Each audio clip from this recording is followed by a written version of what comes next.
شروع کرتا ہوں اللہ تعالیٰ کے ان بابرکت نام سے جو کن فیکون کا مالک ہے۔ اعوذ باللہ من الشیطان الرجیم، بسم اللہ الرحمن الرحیم۔ معزز سامعین، میں سید ندیم حیدر اپنے YouTube channel Islamic knowledge SNH کے ساتھ آپ کی خدمت میں حاضر ہوں۔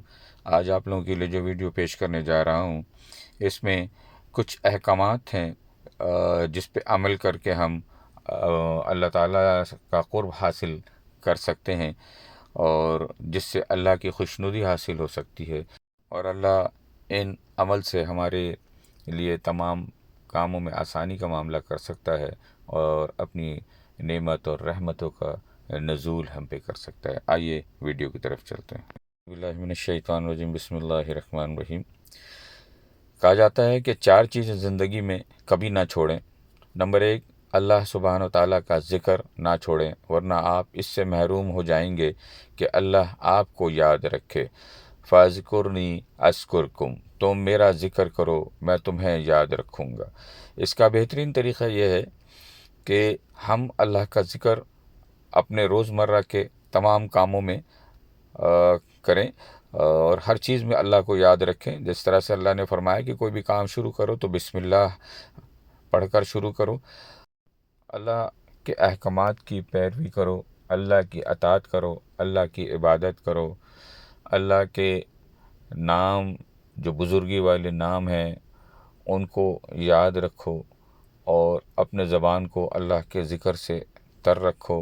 ماشاء اللہ، سبحان اللہ، الحمدللہ، ان تمام چیزوں کا استعمال کثرت سے اپنے زبان پر کرتے رہو، تاکہ ان چیزوں سے اللہ کا قرب بھی حاصل ہوتا ہے، اور اللہ آپ کے لیے زندگی میں آسانی کا معاملہ بھی کرتا ہے۔ نمبر 2، شکر نہ چھوڑیں، ورنہ آپ نعمتوں میں زیادتی اور اضافے سے محروم ہو جائیں گے۔ سورہ ابراہیم آیت نمبر 7 میں بیان فرمایا گیا، وَلَئِن شَكَرْتُمْ لَأَزِيدَنَّكُمْ، اگر تم شکر کرو گے تو میں تم کو مزید دوں گا۔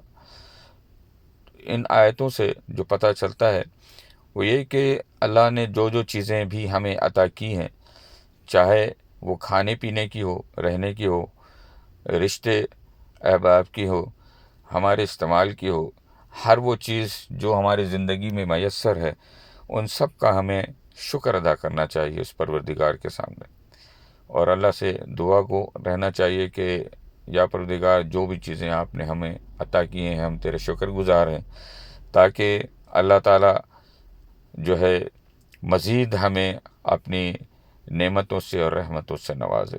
آمین۔ نمبر 3 میں فرمایا کہ دعا کو نہ چھوڑیں، ورنہ قبولیت سے محروم ہو جائیں گے۔ سورہ غافر آیت نمبر 60 میں فرمایا، 60 میں، ادعونی استجب لکم، تم مجھے پکارو میں تمہاری دعا قبول کروں گا۔ اور کئی جگہ اللہ تعالیٰ فرماتے ہیں کہ ہے کوئی جو مغفرت کا طلبگار ہو، رزق کا طلبگار ہو، کسی بھی چیز کے لیے دعا گو ہو، تو اللہ سے رجوع کرے، یعنی کہ اللہ سے مانگے، اللہ سے دعا کرے، چاہے وہ تہجد کی نماز میں کرے اور 5 وقتہ نماز میں کرے۔ تو اللہ کو پسند ہے یہ بات کہ جو کوئی بھی اللہ سے رجوع کرتا ہے، اللہ اس کی دعاؤں کو قبول کرتا ہے، اور اللہ اس کے حاجات کو، اس کے معاملات میں آسانی فرماتا ہے۔ آمین۔ نمبر 4، استغفار نہ چھوڑیں، ورنہ نجات سے محروم ہو جائیں گے۔ سورہ انفال آیت نمبر 33 میں اللہ تعالیٰ فرماتے ہیں کہ وَمَا كَانَ اللَّهُ مُعَذِّبَهُمْ وَهُمْ يَسْتَغْفِرُونَ، اللہ ان کو عذاب دینے والا نہیں ہے جب کہ وہ استغفار کرتے ہیں۔ استغفار جو ہے یہ بڑی ہی زبردست ذکر ہے اللہ کا، اور اللہ اس کو بڑا پسند کرتا ہے، اور استغفار کرنے والے لوگ بہت سارے معاملات سے جو ہیں بچ جاتے ہیں، بہت سارے گناہیں ان کی مٹ جاتی ہیں، بہت سارے معاملات استغفار ایک ایسی جامع ذکر ہے جس کے پڑھنے سے بہت سے چھوٹے چھوٹے دیگر دوسرے معاملات جو ہیں اللہ تعالیٰ آپ کو ٹھیک کر دیتا ہے، چاہے وہ رزق کا معاملہ ہو، چاہے دیگر اور زندگی کے کوئی معاملات ہو۔ تو یہ بڑی ہی زبردست ذکر اور بڑی ہی جامع ذکر ہے، اس کو کبھی بھی نہ چھوڑیں اس کو۔